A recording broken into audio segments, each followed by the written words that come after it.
As we drift along every day, we ask ourselves, what are we doing here? It's no wonder that scientists and theologians continue to question our existence. You know, everything we know of today, based on science, is made up of energy. Do you ever think about energy and how it flows from one ear to the next, from one heart to another, across the galaxies? Well, there's no denying the fact that everything we do and we are is energy. Even as the medical community tries to unravel the many mysteries of the human body, made up of atoms and subatomic particles, doctors and spiritualists have acknowledged the existence of an energy field around the human body.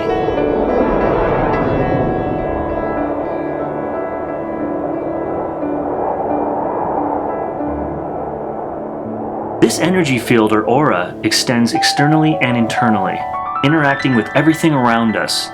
It is comprised of energy bodies that exist in succession and coexist in the same space.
All of these wonderful things that connect us in so many different ways, and there's so many different opinions on what and why and how we got here, and what is the purpose for the human race on the planet, besides the fact that we're connected to everything around us on this planet. Well, I decided to go around San Diego and ask around and talk to a few people, different spiritualists within the area, and get a different point of view on what exactly energy is, what it does, and how we can relate to it.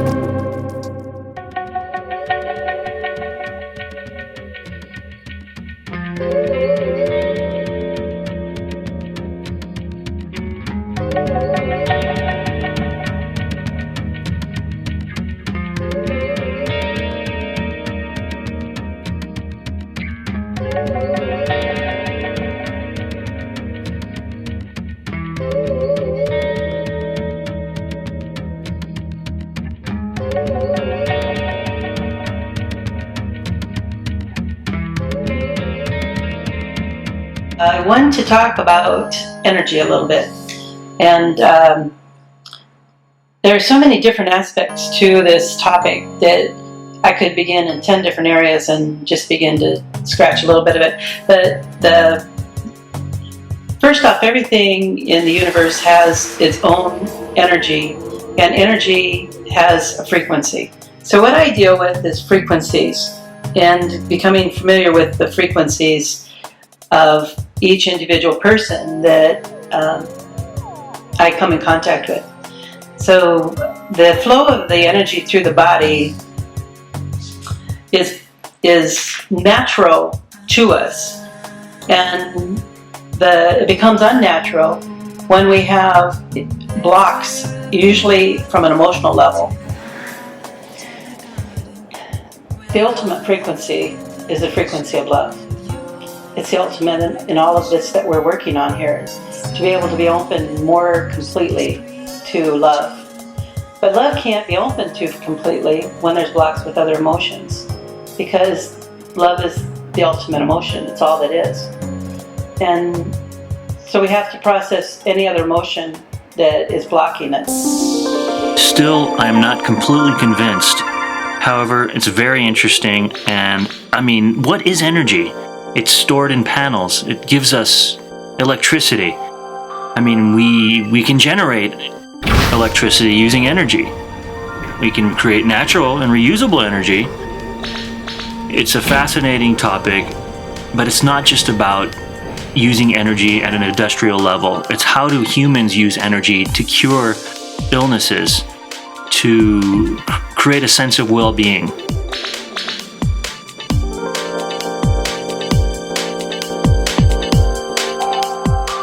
Energy is moving and flowing all around us. It even stores itself in substances like water. What is the purpose of our existence, and how can we improve on our existence with the understanding of energy outside of its industrial use? How do we transfer energy between us, between the human race, to better, to enlighten, to enrich our lifestyles? I decided to go visit the Rosicrucian Fellowship in San Diego and see what the mystics had to say about energy.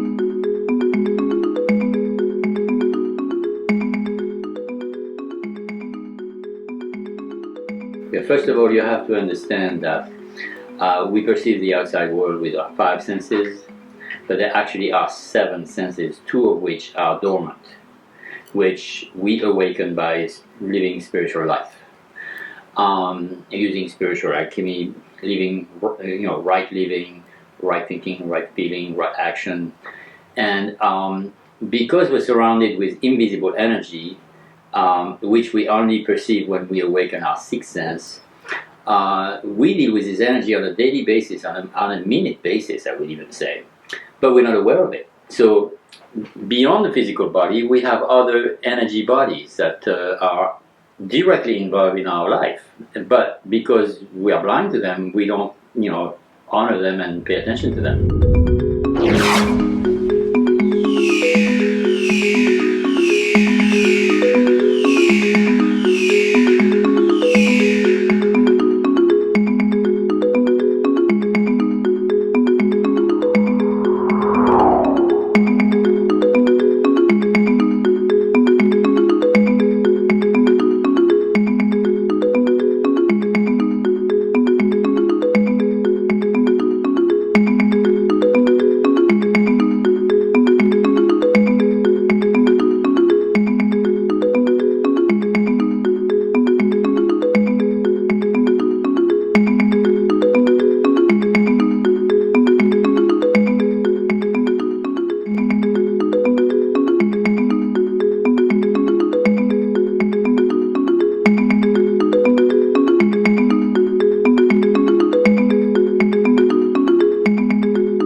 Flesh would be turned into dead rock if there was no etheric body on it. So it would be like mineral, okay? But this vital body that energizes, and vital body has several different other functions. I'm going to pass on it for now. Then beyond that, we have extended a 1.5 in a oval shaped body called the emotional or desire body, through which we express our emotions and feelings and sensations. So every time we feel something, we are actually beaming from ourselves these emotional energies. Like a radio station would be beaming radio wave, or a TV station would be beaming TV wave. We beam those emotions out, and they affect people. Because, and let me tell you, if you're around somebody who is mad like hell, you don't need a diagram. You can pick it up. It's thick, okay? The same if you're around somebody who is very happy. Like, at a wedding, for example, you can pick it up in the air. There's this uplifting, happy feeling in the air. If you go by a health club, the guys coming out, they're rich with energy. You can feel their healthy energy. But you go to a hospital, on the contrary, and you have all these people who are sick. They are draining your energy. Don't have energy. You can see that. You can pick it up, but it's invisible. Okay. So then, beyond that, we have another body called the mental body, where we express our thoughts, and our thoughts are energies. Again, like emotions, but they are finer energies. And these thoughts, we broadcast them around. So this is people who are sensitive use like telepathy to communicate with thoughts. But the most common people don't, they might be influenced by collective thoughts when you're in a group. So all of these energies we use all the time. What happens is this body is supposed to be concentric to the physical body. But because we live a lifestyle that is not really in harmony with cosmic law, our mind goes one way, our emotion goes another way, our energy, vital energy goes yet another way, and pretty soon we have a situation where the body are no longer concentric, they are like scattered. Which means when the spirit tries to send a message, it ricochets and the spirit is lost, the message is lost. So what we need is we need to recenter ourselves. When we talk about centering ourselves, that's what we do. We bring all this body, mental, emotional, and vital, all in the center, and suddenly the spirit can talk directly and helping us do right action. Okay. So this is an element that you find through esoteric philosophy. Esoteric philosophy explains the structure of the universe and these different worlds that are invisible: the physical world, etheric world, emotional world, mental world, and then the spiritual world beyond that. So traditionally, when we talk about health and healing and talk about energy healing, we're talking about these different dimensions beyond the physical that we can't see through the five senses, but we have to open the sixth and seventh sense to eventually commune with them. One of the problems we have is that most people look at health and healing through the medical profession. And what the medical profession does is to look at the result effect of the life of the person who creates this disease. The disease is an effect. But where is the cause? Medicine doesn't look at the cause. Medicine look at the effect and treat the effect. They give you drugs, they give you surgery, they give you all kinds of things that actually try to address the effect, but they never address the cause that keep recreating more effect as you go down the road. The spiritual version of it is we look at the cause first, and we remove the cause, and then the effect goes away by itself. The body has a natural ability to heal itself, but we have to give it a chance. What we've built in our body for over 40 years is not going to go away in a matter of a few minutes. It's going to take a little while for the body to unlearn the bad habits, to unlearn the bad emotions, to unlearn the bad thinking that's going on that creates the problem, because ultimately it's all lifestyle driven. If your lifestyle is not in harmony with nature's laws, with cosmic laws, with spiritual laws, pretty soon you're going to do things that are going to be in disharmony, and it's going to create dis-ease within yourself, because the universal energy try to flow through you, and you are creating pathways that are not in harmony with it. So there's disease. So what we do is we train people to learn about cosmic law, learn about nature's law, learn about natural universal principles, to apply them in their lives, to change their lifestyle, to try to avoid thinking negative thought, but try to replace them by constructive, positive, optimistic thought, looking for the good in all things instead of looking at the bad in all things, like most people do. And emotionally the same. We try to change the way we react emotionally to the world. There's aggressivity and emotional exchange in the world all the time. And we are bombarded by negative emotions. And now, most people react and fight back. And you're being hit and you hit back. But that doesn't work, because you keep adding negative to negative. And that long term, you get resentment, you get ill feelings, you get, bad emotional environment, and it keeps building. You got to stop it. And that's where spiritual alchemy comes in, where you get bad energy, You process it inside yourself, you transmute it. This is where forgiveness and stuff like this comes into play. Because these things that Christ brought to us are actually alchemical principles. They're not just religious things. They're actually things that work. If you think of them intellectually, love your enemy, no way, he's my enemy, I hate him. But that's not the way. It's like if you love your enemy, you're actually changing the energy. You're transmuting the energy from this negative hatred that comes to you, transmuting it back into love and send it back, and you are actually changing the vibration around that person. You are an instrument of change. And that's what it's all about in this day and age where we have these planetary positions that are in very stressful relations right now. We are learning to become more altruistic, to forget ourselves, to think about other people first, and to do some good things for them, and that creates a major change collectively on the planet. This is why we have this economic crisis, because everything was driven by greed, driven by selfishness, driven by materialism, and leave no room for the spirit. And that's what's wrong. We have to rediscover our spirit, we have to discover our soul, we have to discover how spirit, soul, and body relate, and how all these other vehicles that I mentioned before have an interplay with it.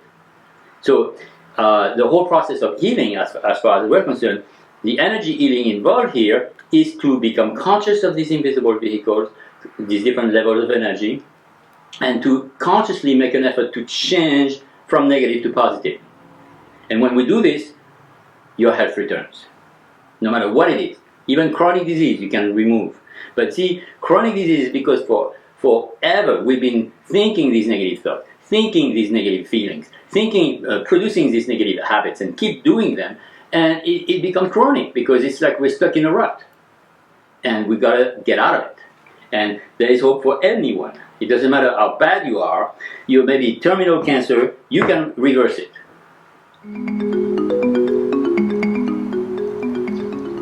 Everything that Jean said seems so logical. In fact, it actually kind of reinforced what Jane Swan had to say about emotional blocks and how these energy bodies, these bodies of energy, chakras, they're actually affected by emotional experiences. So, if I understand it correctly, through spiritual alchemy, we can actually repair the damage from those emotional experiences and realign these energy bodies. You know, that was amazing. We're going to go, and I want you to meet somebody who's really interesting. In fact, Karen Lane, who is a biofeedback practitioner, can actually explain these things and perhaps even give a visual of what seems so invisible.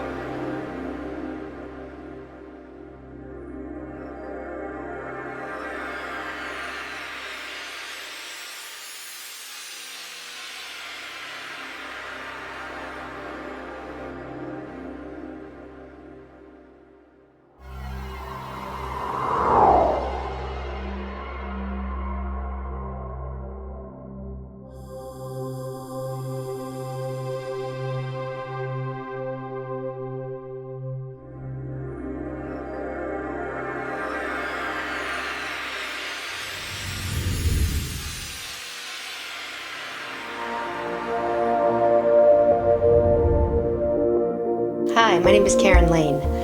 I run a quantum biofeedback practice in San Diego, California.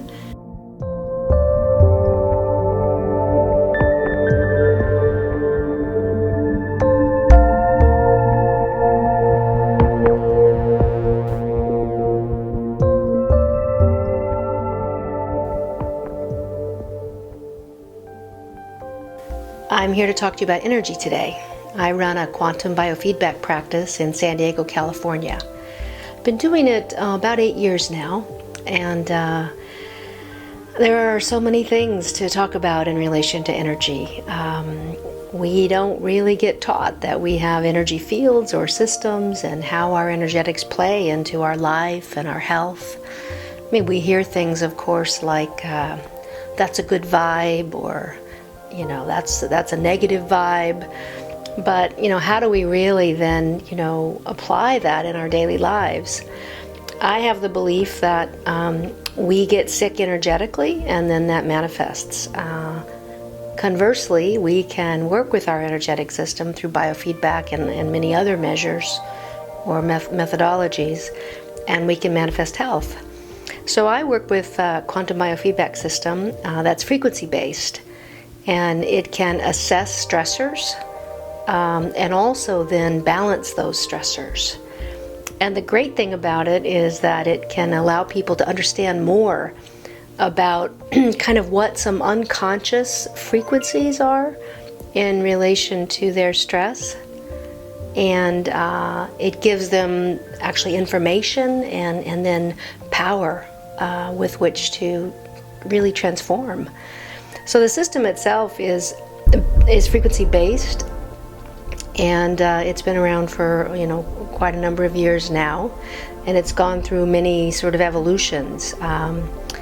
The system I have is called the Indigo, and it's got over 13,000 voltammetric signatures inside of it, and in a 3-minute period those signatures kind of bump up against a person's energetic system through some leads that they have on their body, forehead, wrists, and ankles. And an exchange is established where the person responds, their energetic system responds to these frequencies. Where they respond very strongly, those are stress points, and then we work with the frequency to sort of balance that. It's a principle of quantum physics that where there are disparate frequencies, they must align. So the system is not really going to meet the stress frequency of the person. So, the stress frequency of the person needs to meet the system. That's called balancing.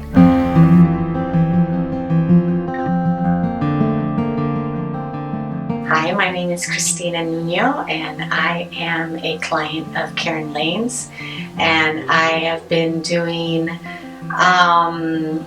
biofeedback for probably a year and a half.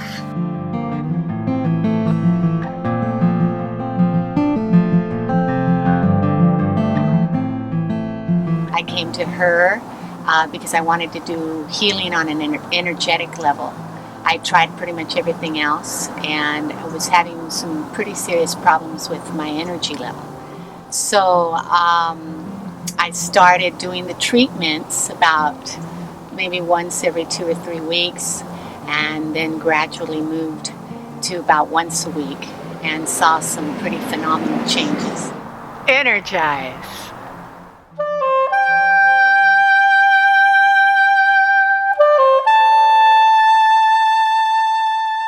If there were one thing that I could do in this lifetime, I would love it if I could get inside the school system really early and teach very young children about their energetic system, that they have one, how to protect it, how to rejuvenate it, how not to let it get depleted. I can't imagine what that would do for this world of ours, and I plan to do that before I leave this planet. I think that's so important. It's going to be a journey that I'm going to be really happy to take.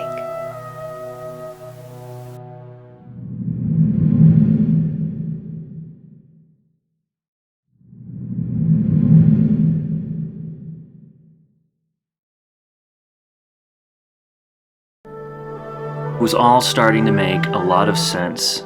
The more I went around and talked to different people, professionals more than any.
Right now I'm licensed acupuncturist.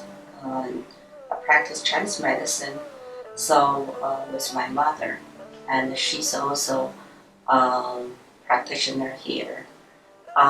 So in my family, we have so many generations practice Chinese medicine, and she was a neurologist in China, so I was an ophthalmologist in China. So both of us has Western medical background and also the Chinese medicine. We graduate from medical school in China, Western medical school, and here also traditional Chinese medical school too. So for us, we practice like really integrate medicine. We do use the modern technology to help us to do the diagnosis, like laboratory, tests, all the the X-ray, MRI. So that's really help us to understand the patient. That's why we got some clients, physicians and nurses. Here we have sort of common language, can understand each other more. But we do use our traditional Chinese medicine to help patients here. And so, as you said, we use acupuncture, we use herbs, and other modalities like tapping and gua sha, masturbation. You can think about. There's so many things related to Chinese medicine, not only acupuncture. Yeah. So currently, I'm a president of California. This is our medicine, California Alliance of Acupuncture Medicine in San Diego chapter. So here we have every other month our acupuncture get together, we have a seminar, we get a continuing education, and we can exchange information to each other and have fun. So basically, my mom practiced more than 40 or 50 years, close to, and actually it's 50 years. Yeah. So practice Chinese medicine is more than 10 years. Okay. Talking about the energy, so in Chinese medicine, we think about this qi, kind of qi. Qi is very special. We were recognized like a couple thousand years ago. And so the qi is not only environment. Okay, it is inside your own body too. Yeah, but the qi sort of is the warm energy. And if you're concentrate when you do the qigong or do the meditation, you can feel your qi in your body. But also they're exchanging with your surrounding too. Not outside have energy, outside have qi. So that's why when the weather changes, they'll be affecting your body too. So so when your body, the qis go differently, they go through the wrong path. So you'll be unbalanced. You're going to get sick. So we believe the qi usually circulated in our meridians. Everybody, have meridians in the human body. Yeah.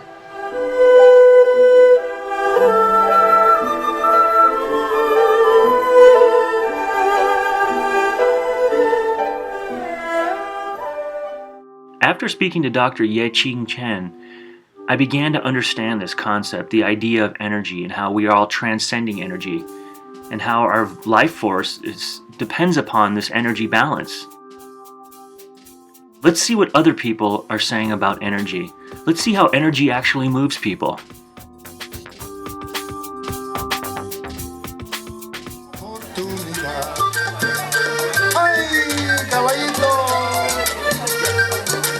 Hay que darle la aspirina.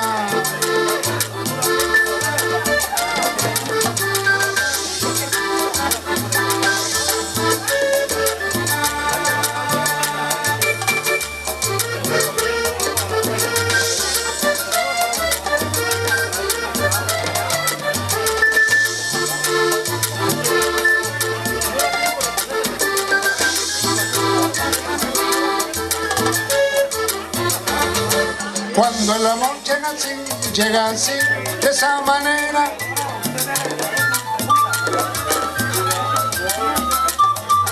Cuando el amor llega así, de esa manera.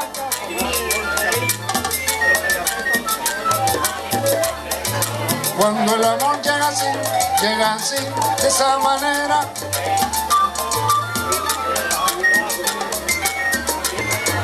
Cuando el amor llega así, de esa manera.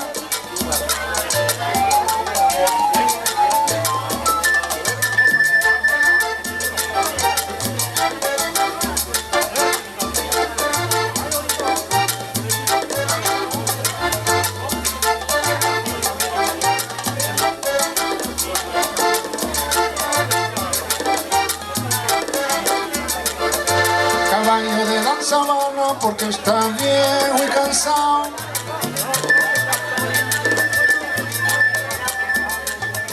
Caballo de la sabana. Bueno, le llamo energía o le llamamos energía, pero para mí es, bueno, podemos darle varios nombres, o sea, bueno, eso se dice, pero para mí no tiene nombre, es una especie de gracia, se podría decir en otras palabras, de tranquilidad, de paz, que no tiene nombre, para mí no tiene nombre, o sea, es una tranquilidad, es una paz, pero se siente, no se dice.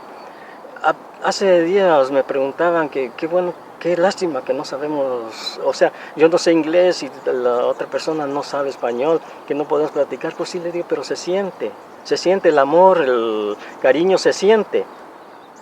No sé qué nombre podríamos darle. Le llamamos energía positiva, le llamamos gracia, podemos decir, le llamamos tranquilidad, le llamamos armonía. To me, energy is the energy in the universe is. I use analogies to explain things. For instance, the ocean is all-encompassing to the fish there. The fish don't understand anything different. They move in the water, they relate to the water, and it's natural for them. As human beings, I find that people have somehow separated themselves from the idea that they're connected to the universe of energy. But just like the ocean is to a fish, energy, universal energy, surrounds us, lifts us up, holds us, suspends us, gives us nourishment, and gives us the ability to